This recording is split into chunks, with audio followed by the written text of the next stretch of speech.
श्रीगुतर माता जी, रामदेव पीर दादा एवं कई देवी देवताओं प्राण प्रतिष्ठा पवित्र समारोह अने एमां नवरात्रिनो आ 9मो नोरतो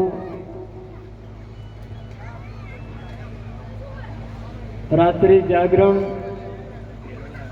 अत्यार परम मंगल वेलाए हमने दर्शन कर्या यज्ञ नारायण भगवान पूज्य पंडितों चरणों में पण मारा वंदन, मंचस्थ संतो महंतो पधार्या एमना चरणों में वंदन। हे भगवान ब्राह्मण देवता दरेक धर्मप्रेमी भाईओ, भगवती स्वरूप माताओं, बहनों ने बाळको, सज्जनों, आ एक वैदिक संस्कृति आप सब भजन में, कथाओं में, सत्संग में कहीं ने कहीं सांभळ्युं छे कि परमात्माए 4 खांड 184 योनि बनावी, एमां सर्वश्रेष्ठ योनि तो मनुष्य देह। अने तमे भाग्यवान मनुष्य देह अत्यारे आपणे भोगवी रह्या, पण आपણા शास्त्र संतो होय, संतोनो मत होय, वेद होय, पुराण होय, छोटा मोटा धर्म ग्रंथ होय, एमां मूळ वात ए ज करेली के मानव देह मळ्यो होय तो केवल परमात्माना भजन माटे मळ्यो। आपणे संतवाणी तो सांभळते छे, महापुरुषोए संतवाणीमां पण ए ने के जागो लोको मत सुवो करो न निंद से प्यार, जानो सपनो रेणको ऐसो है संसार, सपना केरी संपत्ति वीजळीनो चमकार, एम जगमो जाणजो आयुष्य जतो वार। एटले कहेવાનો અર્થ हजारों परमात्माए आ जीव सृष्टि रचनी, एमां 4 खांड 184 योनिओ आपणे नजरे निहाळीए, एमां सर्वश्रेष्ठ योनिओ तो मनुष्य देह। अने आपणो भाग्यवान माणस जाणतो छे, आपणा अवतारो थया होय, तो जैन समुदाय में तीर्थंकर थया होय, मां नवदुर्गा रूपे मां भगवती प्रगट थई होय, ए तो जो तो दरेके दरेक मनुष्यना रूपमां भगवाननुं प्रागट्य थयुं। अने जेणे जेणे कोई जती होय, सती होय, सुरा होय, अवतार होय, एवा मंगल कार्य करी अने ए अत्यारे देवपद प्राप्त कर्यो। आमांथी आपणे एटલું શીખવાનું कि आपड़ा मनुष्य जीवन से ने अणमोल जीवन है। सज्जनों, गमे एटला यत्न करो, अब जो करोड़ों रुपया का विश्वनी संपत्ति खर्ची नाखो, बधु मळशे पण आपणो मनुष्य देह मळवानो। आपड़ा भूतकाळ आपड़ा वडवाओ कई पेढ़ीओथी हेठता जाय तो आपड़ा फिर आ धरती पर के आपड़ा ये हाजिर मानता नहीं। अवतारों थे आते हमने मंदिर बनावीए, प्राण प्रतिष्ठा करिए, हमने सेवा पूजा आराधना करिए, पण प्रत्यक्ष रूप में जो लीला करता है फिर आ धरती पर आववा मुश्किल। आ मोखो मळ्यो, आ मोखो कोई वार वार मळतो। मनुष्य दे एटले देवताओने पण दुर्लभ, पण आपणे तो एवी टेव छे कि आ मनुष्य जीवननो मर्म समजता नथी। बाकी आ कोई जेम तेम बात नहीं। भगवाने गर्भवास में जब जीवात्मा आतो तो परमात्मा ने कॉल कर्यो तो कि भगवान वार वार जन्मवू ने वार वार मरवू अने अनेक योनिओमां आ दारूण दुख भोगवू, मने एक वखत मनुष्य देह मेल तो तारो भजन करी, तारो साक्षात्कार करी फिर मारा जठरा अग्नि में न जावू पड़े, एवी के मारा पर कृपा कर। परमात्मा ने कृपा थी आपणे मनुष्य देह थी मळ्यो मनुष्य अवतार माड़ करीने, ते भजा नहीं भगवान हित करीने, माटे खासो जमनो मार पेट भरीने, माटे राम नाम संभाळ भाई। जठरा अग्नि में जुगते जाळवीयो 9 मास निराधार।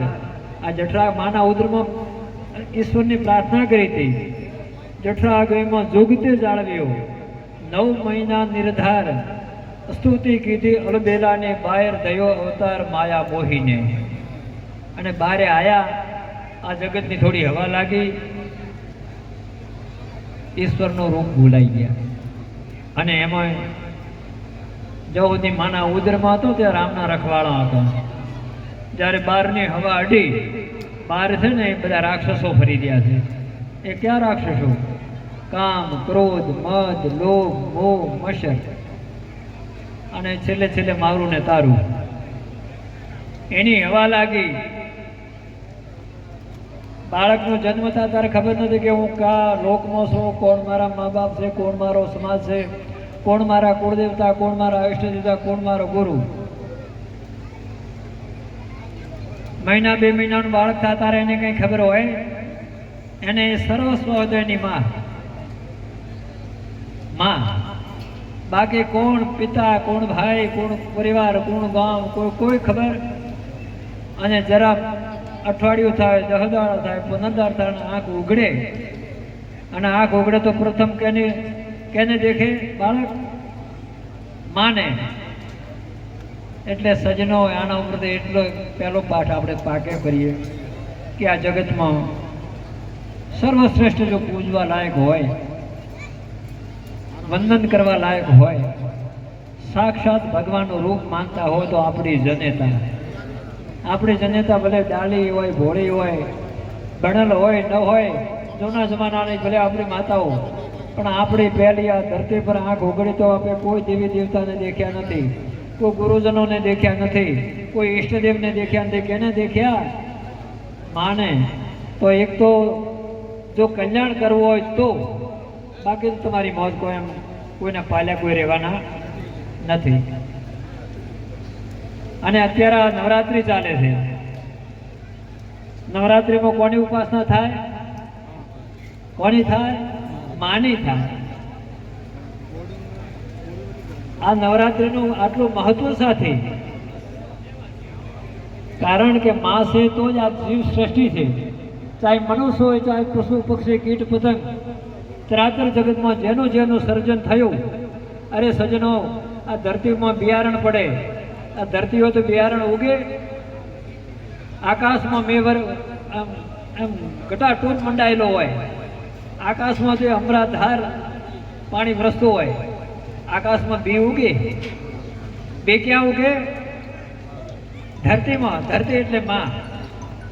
તો આપણો મૂળ પ્રાગટ્ય હોય તો માં. એટલે મારી એક નમ્ર વિનંતી, જે વડીલો છે એમને તો કંઈ કહેવાનું છે નહીં.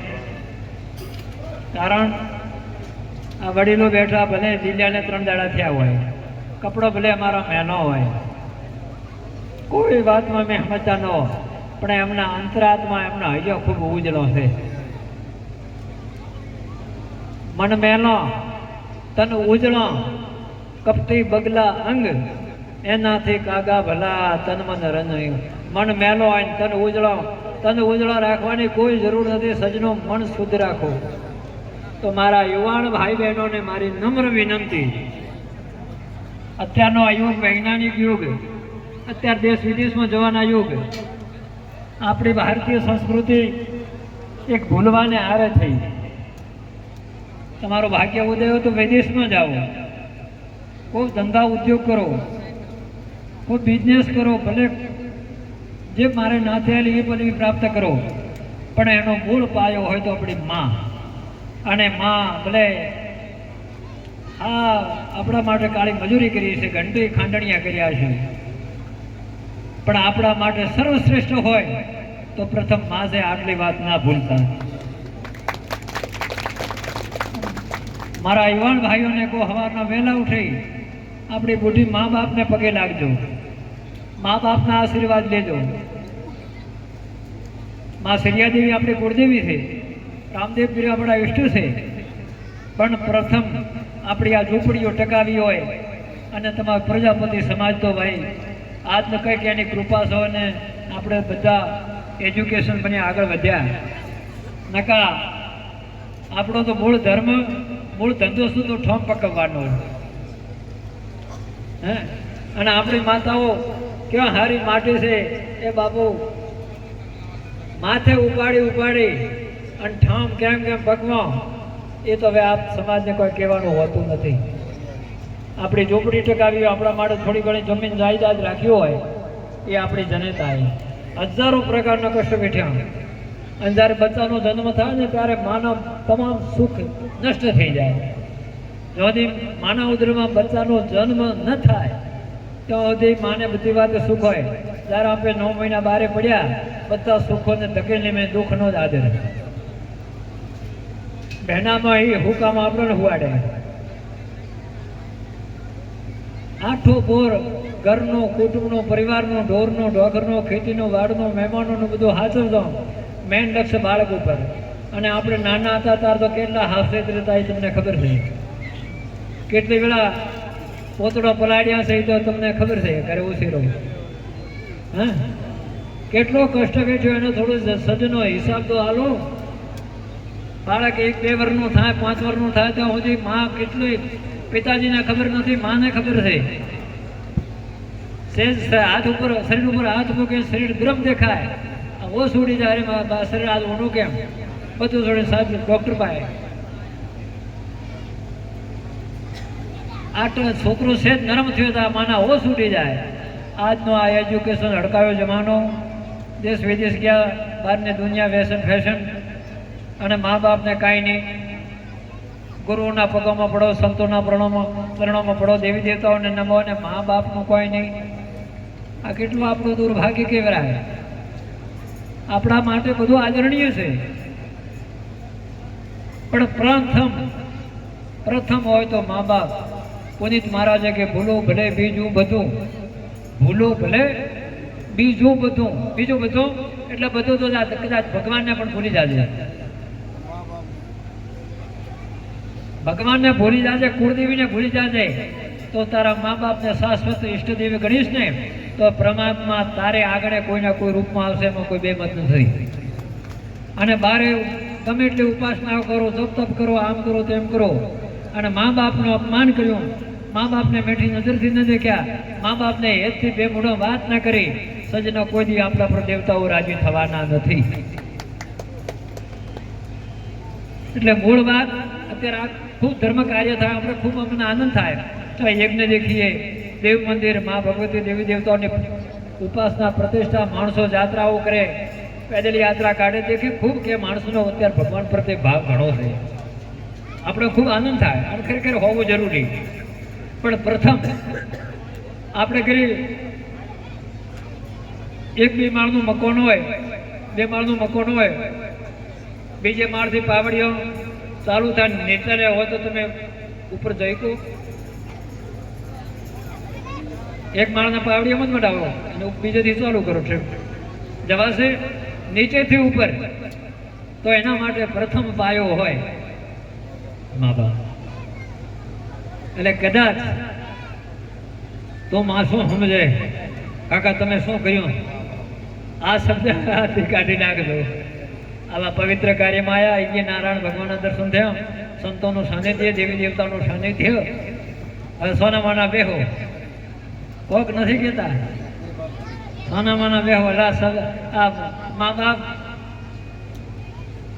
કઈ નથી કસૂરું થાય, માવતર કે માવતર થાય. આપણે માનું અનિષ્ટ કરો, આપણે બાતો કે માં ભગવાને અરજ કરે, માં પિતાજી ભગવાને અરજ કે પ્રભુ આ છોકરો ભૂલી ગયો, એ મારા નાથ આ ભલે કવેણ બોલે પણ તું આગળ ન લેતો, અને તું આ આગળ લઈશ તો મારું તો જે થાય તે થાય, મારા બાપ બચ્ચોનું ભવિષ્ય બગડશે. આવો મા બાપ આંખમાં આહુડે સતો આશીર્વાદ આપતો હોય તો પ્રથમ તો આ કોઈ ભક્તિ કોઈ વાતો નથી. રાતે આખે બાપજી મેં પૂછ્યું કે આખી રાત ભજન ગાયા, ભજન સાંભળવા કોઈ સાચે બરાબર હિતાવહ નથી. ભજન જીવનમાં ઉતારો. આપણા મહાપુરુષોની વાણીઓ, આપણા વેદ, આપણી કથાઓ, આપણા શાસ્ત્ર, આપણા દેવી દેવતાઓને આપણે જીવનમાં ના ઉતારીએ કે આ કઈ રીતે પૂજાય, શું મનુષ્ય જીવનનું મર્મ, શું કઈ રીતે જીવન જીવવું, આટલું ન તો આ કર્યાનો અર્થ શું? આ રાત્રિ જગો આપણા માટે, દેવતાઓ માટે. તમે હનુમાનજીની રાત જાગો શનિવારે કે મહાદેવજીની રાત જાગો, મહાદેવને ભજનની જરૂર છે, હનુમાનજીની જરૂર નથી. અરે સંતોએ ઋષિ મુનિઓ આ જીવને, આ મૂર્ખ અજ્ઞાની જીવને સમજવા માટે વાણીઓ બનાવી છે. કોઈ અજ્ઞાની જીવ આમાં જાગે, ચેતે, એની ફરજ અદા કરે તો આ મનુષ્ય જીવનમાંથી મનુષ્ય થઈ તો જન્મે પણ હવે મનુષ્યમાંથી દેવ બની જાય. ત્રિગુણી માયા છે, દાનવ, માનવ અને દેવ. દાનવ એટલે અસુર, દેવ એટલે ભાઈ માનવ એટલે માનવ અને દેવ એટલે દેવ. તો આનો અર્થ શું? આપણો અનિષ્ટ કરવો, મા બાપનો અનિષ્ટ, ગૌ માતાનો અનિષ્ટ કરવો, હગા ભાઈનો ભલો નવાસવો, બધોનો બગાડીને પોતાનો સ્વાર્થ સાથે એ અસુર. એ કોઈનો બગાડ ન કરે, પોતે પોતાનો હાથ વેલે મનુષ્ય. અને એક તહાળામાં આવેલો પીરસી છે કે આ તું ખાઈ લે, હું હાજે ખાઈ લઈશ. બીજા માટે તનસે સેવા કીજીએ, મનસે ભલો વિચાર, ધનસે એ સંસારમાં કીજીએ પર ઉપકાર. પોતાનું જેમ તેમ જીવન જીવે પણ આયાનો ઉપકાર કરે, આયાની સેવા કરે, એ દેવ કહેવાય. વિકૃતિ, પ્રકૃતિ અને સંસ્કૃતિ.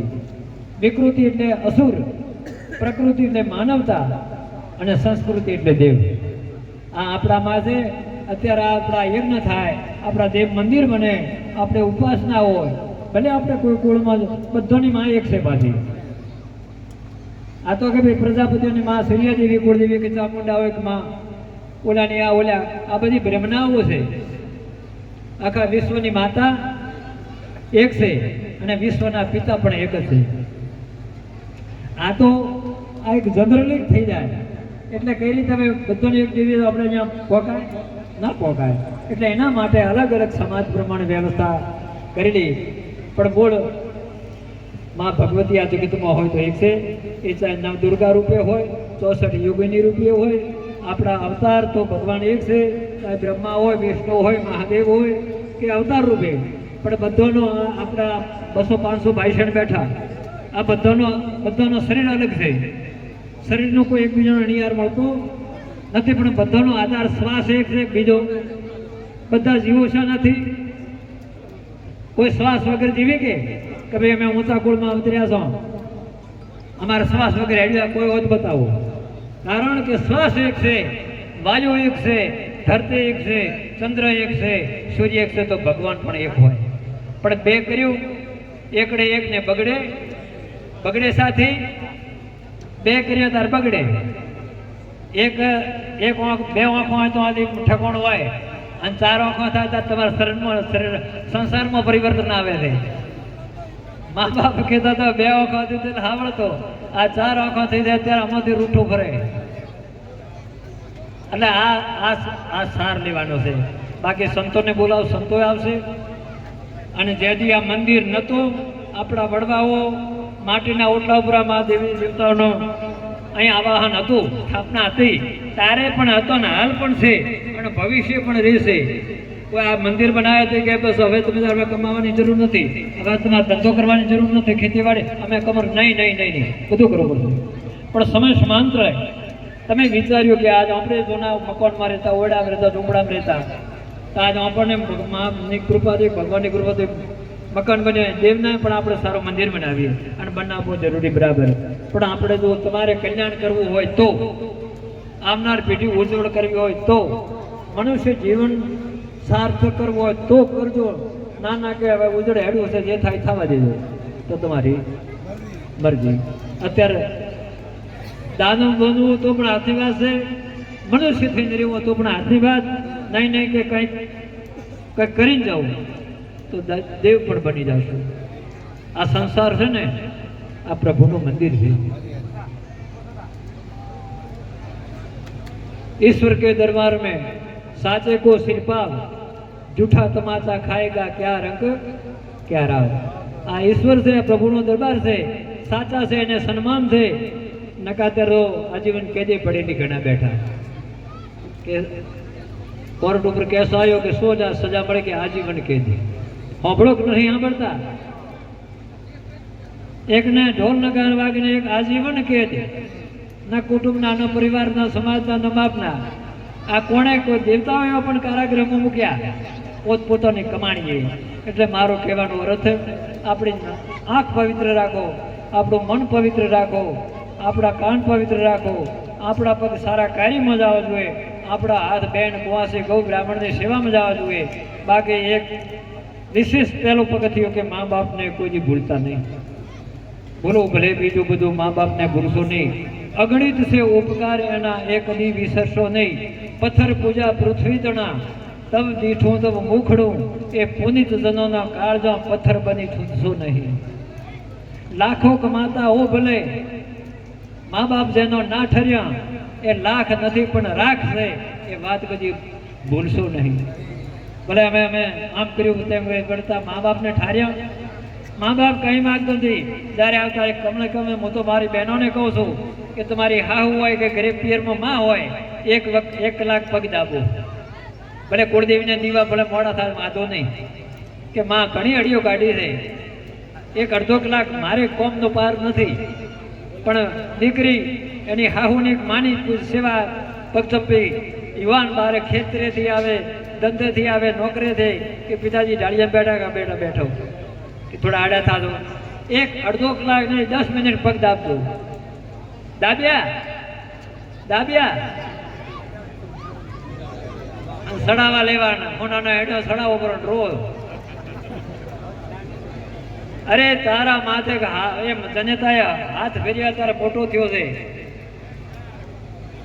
10, 11, 20 વર્ષનું બાળક થતો હોય મા બાપને એક જ ચિંતા થાય મારું પ્રભુ જે થતો હોય મારા બાળકને સુખી રાખશે. અમારું બાળક ભણે ગણે એજ્યુકેશન બને આગળ વધે અને મારે છત્ર છાયા બને મારો વિહોમ થાય એ પ્રભુ અમને કષ્ટ આપજો પણ મારા બચ્ચોને કોઈ તકલીફ ન થવી જોઈએ. આવું હરકત પ્રાર્થના કરતો હતો. અને સજનાઓ આપણા થોડી સમજણ આવી ભણ્યા ગણ્યા અને કમસે કમ તમે એક મીઠા 2 વેણ બોલીને મા બાપને આવકારતા નથી. કટુ શબ્દ બોલો છો. તમે સાઈડ કાપીને હેડો છો. માવતરા ડાળિયા કુંડમાં જ કે બેઠો હોય ક્યારે આયા ક્યારે હેડ્યા આપણા દેખ કે ભાઈ ફલાણો આપણો છોકરો ઘરે આવ્યો. અરે એ તો ઘરે આવીને હેડ્યું બરો મનમાં નેહાકો નાખે કે આવ્યો ને ગયો પણ મને મળી નહીં ન ગયો. અને ગૌ માતાને ઓલો શકન અમારો શકન દેવતાનો શકન એટલે ખૂબ પ્રતિષ્ઠા કરાવજો મંદિર બનાવજો. મને ખૂબ આ દેખાય સારું દેખાય પણ આ મૂળ વાત અત્યારે હડકાયા યુગની વિદેશી સંસ્કૃતિ. ત્યારે મા બાપ કોણ મા બાપની સેવા કોઈ આદર ભાવ નહીં. આ મોટું એટલે આથી નક્કી કરજો કે મા બાપ એ આપણા શાશ્વત દેવ છે પ્રત્યક્ષ દેવ છે. એમની પૂજા કરજો. પૂજા એટલે આરતી ધૂપ નથી કરાવતા પણ 2 મેઠા વેણ કે એમની કોઈ આ પગથા પણ છે કે એમની શું જરૂર છે આટલી સેવા કરજો. ભલે વિદેશમાં જાઉં હું ખૂબ રાજી તો આપણા પર દેવતાઓ રાજી કુળદેવી રાજી રામદેવ પીરદાદા રાજી આપણા દેવી દેવતાઓ રાજી પણ મા બાપનો અનિષ્ટ કર્યું તો સુધી આપણું કોહાળ નથી. બીજી વાત ગૌ માતા. અત્યારે મેં આવ્યો તો હમણાં મારો મોણો ભાઈને હમ આવ્યા મેં કીધું આ બધી માતાજી કે બાબજી રેડી છે ગાય છે દેખો તો ભાડી ભૂખ ભાગે. ગૌ માતા છે તો આ દેવતાઓ અત્યારે સ્વર્ગથી અહીં પધાર્યા. ગાય એટલે શાશ્વત તીર્થનું તીર્થ છે. મા બાપ તીર્થનું તીર્થ છે. આપણે આ બધી વાતો ભૂલતા ન છો. આ ટ્રેક્ટર બેક્ટર ના આવ્યો તો શું અત્યારે આ ખેતી શેનાથી કરો બળદથી કરતા હતા. જેને કરી ગાડો ને બળદ હોય એનો આશરો પૂરો ગણાતો. તો અત્યારે એ પણ આપણે ફરજ ચૂક્યા મા બાપને અનિષ્ટ કરવા એ ફરજ ચૂક્યા. ગૌ માતાને દૂધ પી તગડો આ પણ ફરજ ચૂક્યા. તો હવે આ સજનો આ સમય કેવો આવી રહ્યો તો તમે વિચારો. અને આ હડમાલા કરતા 60, 70, 80 વર્ષ કાર્ય જતો રહેશે કોઈ ખબર નથી. ક્યારે આ શરીર મોતના મુખમાં જઈને ઓરાઈ જાય છે. હજુ તારા હાથમાં બાજી કરી લે પ્રભુને રાજી તો ઊંડી તારી થાય તાજી પામર પ્રાણી. એટલે હાથમાં બાજી એટલે તારું શરીર સ્વસ્થ છે. મા બાપની સેવા કરી લે ગૌ બ્રાહ્મણની સેવા કરી લે સંતોની આજ્ઞાનું પાલન કર. હવારના ઉઠી દેવી દેવતાના દર્શન કર મહાદેવના દર્શન પંખી પારેવાની સેવા કર. આજે સમય હોય અનુકૂળ હોય તો કીડીનગર ઉપરો કૂતરાને રોટલો આલો. દિલમાં દયા ભાવ રાખો કરુણા રાખો પ્રેમ રાખો. કદાચ સમાજ છે ગામ છે ઘર છે બીજું નાની મોટી વાત હોય તો ક્ષમતા રાખવી. વાત જાતે કરી કોઈથી હામી દલીલ કરવી નહીં કે ભાઈ તમે મોટા અમે નાના વાત. અને આપણા પર લક્ષ્ય કે મને જિંદગીમાં કોઈ કજિયા કંકા કરવા નથી મળ્યો. મેં કોઈનું અપમાન કરવા મને આ ધરતી પર નથી મળ્યો. મને મારે ના થઈ પ્રભુના ભજન માટે મળ્યો. અહીં આવી નીતિ ધર્મ દયા રાખી મા બાપની કર્જમાંથી મુક્ત થાય, ગૌ માતાના કર્જમાંથી મુક્ત થાય, પછી એના માટે જે તમારી સંપત્તિ કમાતા હોય એમાં મા બાપની સેવા, સમાજની સેવા, કુટુંબની સેવા, પરિવારની સેવા, ગામની સેવા અને છેલ્લે છેલ્લે કહું છું કે રાષ્ટ્રની સેવા કરો. આપણો અધિકાર આ ભારત વર્ષનો દેશ, આપણો રાષ્ટ્રની સેવા કે પણ આપણા ફરજમાં આવે. તો આ વાતો છે. સમય તો હમણાં જતો રહેશે. આમાં આપણે 70-80 વર્ષ કાઢી નાખશો, ભાગ્યવાના છો તો. અને વચ્ચે ક્યારે પાસે ભૂકંપ આવી જાય કોઈ નક્કી. અરે કે કાલે તમે વાતો કરી બજારમાં હતા, અરે કે માં જો આમ થયું બધું. અને આ કાલનો દાખલો તો યાદ હું ભૂલી ગયા. વિમાન ક્રેશ થયું હતું અમદાવાદમાં, યાદ છે? વિમાન ક્રેશ થયું હતું અને આપણા રૂપાણી સાહેબ જેવા એમાં હતા. પણ મારો કહેવાનો અર્થ આમાં આપનો અફસોસ તો થાય છે. આ દુર્ઘટના બની